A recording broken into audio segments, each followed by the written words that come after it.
Hey, what's up everybody? Welcome back to the channel.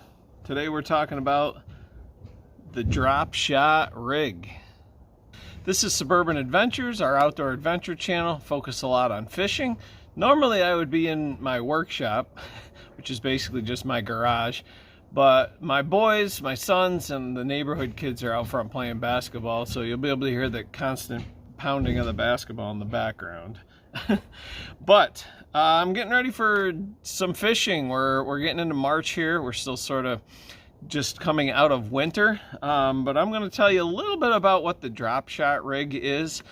This is not necessarily going to be like a tutorial on how to set up a drop shot rig. I'm just going to kind of talk about the basics of it.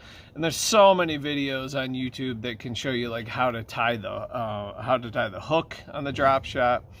But I'm just going to get a couple set up here to get ready for fishing season. So the basic components of the drop shot rig is you're usually going to have a leader, which can be any length, really anywhere from like this one's kind of long, 6 to 10 inches, 12 inches.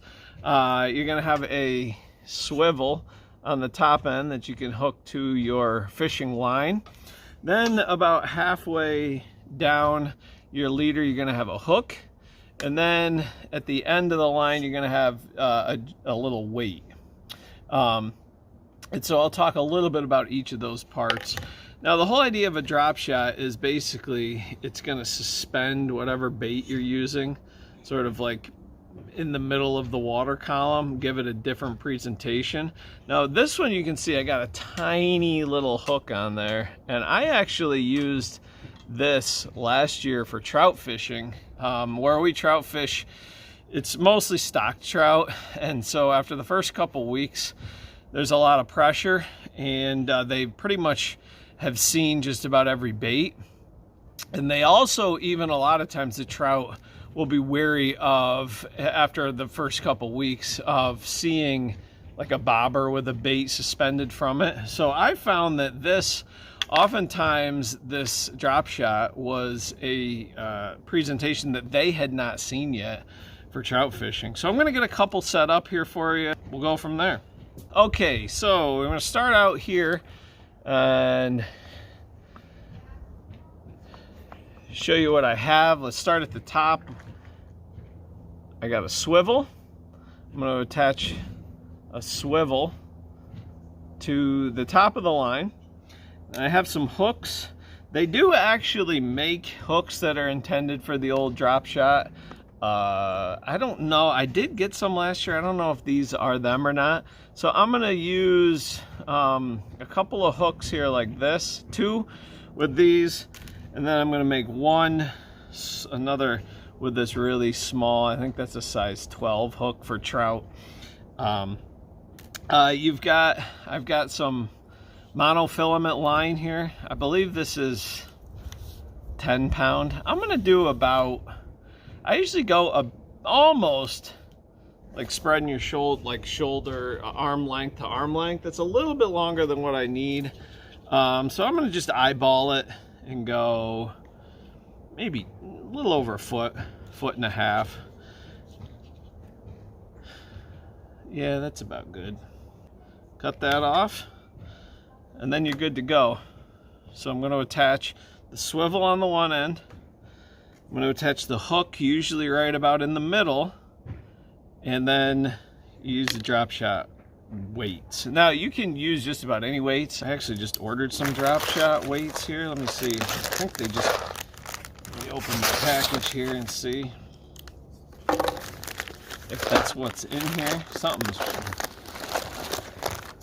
Yes. So here, I'll show you these.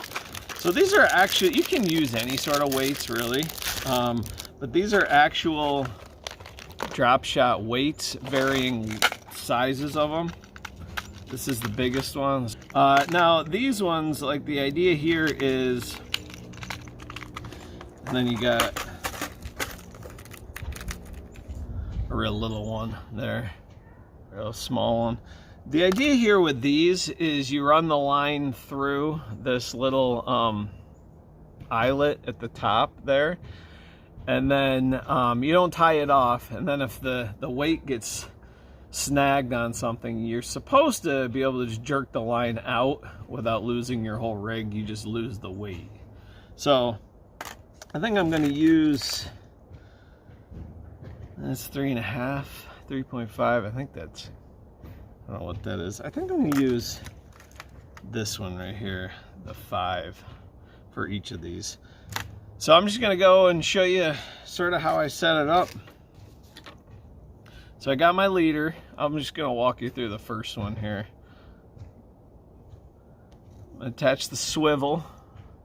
Just use whatever sort of, you know, knot that you use to attach your swivel or your hooks or whatever. So I'm just going to use my, I think it's the improved clinch knot. I did a video a couple weeks ago on the improved clinch knot. So that's the one that I use for the swivel.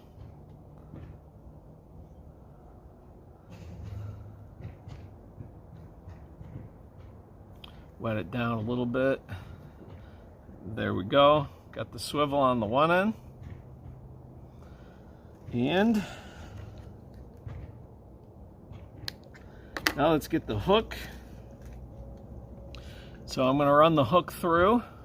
And I'm not going to do a tutorial on that. I'll just sort of quickly explain how I tie the hook on there. So I usually try to find about the midway point. Once I get the hook in the midway point,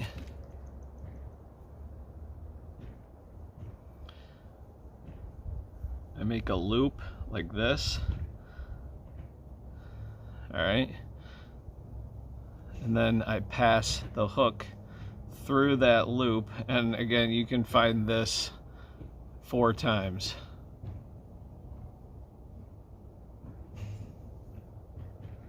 So I want to make sure, I think I got the, yep, I'm going to do that again. I got the hook facing the wrong way. That has happened before. If you do the hook first, then you don't have to worry about it. You know what I'm saying? If you put, because when the line's suspended, you want the hook facing up like this.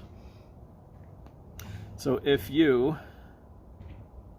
just put the hook on first and then attach your swivel, you can just attach your swivel to whichever way is up. All right, there we go. So now I'm going to make a loop like I'm tying a knot.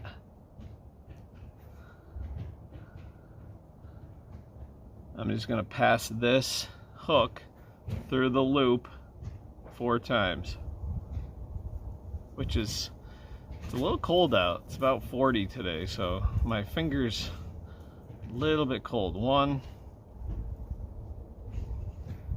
2, 3, 4. There you go. Now it's should be set. You can see now when I tie it tight here together. Yep. There it is. So the idea there is that when it's in the water, you want that hook sort of horizontal, right? You don't want the hook like sagging down like this. You want the hook sort of horizontal like that, so whatever you attach, whatever bait you attach on it, if it's a rubber worm or whatever, it will hold it out, suspend it out like that.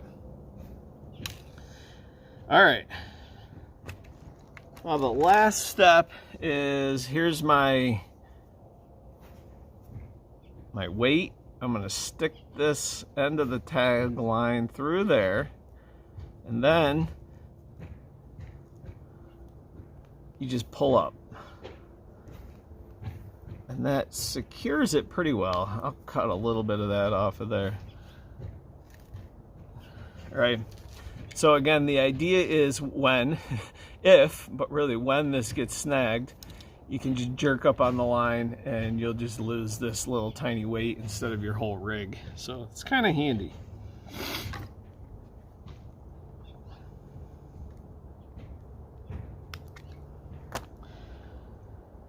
All right, so there you go. Got this one set. This is I think I'm going to use for this for walleye fishing. So we got only a couple days left till walleye season ends, In New York, it ends in March 15th, and then it opens back up in May 1st. So almost to the end here. So I'm going to do 2 more. I'm going to do a trout one, and then I'm going to do another regular sized hook one, and then I'll show you how I store them when I'm all done here. All right, so I got 3 of them there all set. This one's a little trout one, plus I had a 4th one already. So let me just again show you the basics.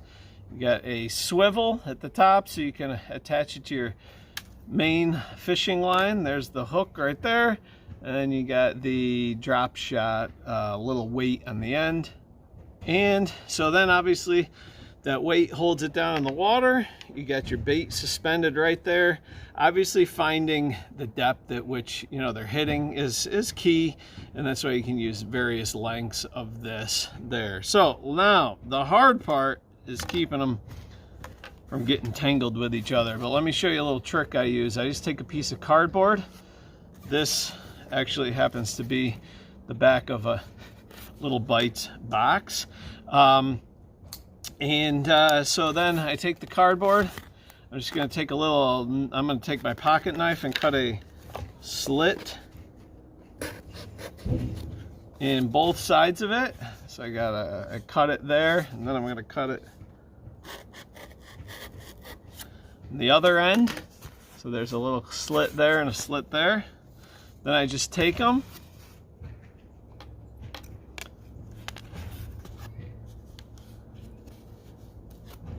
and I just wrap them through, wrap the line through the slits there.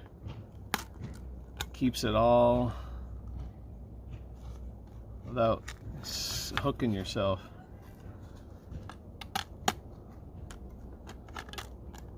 See that? There you go.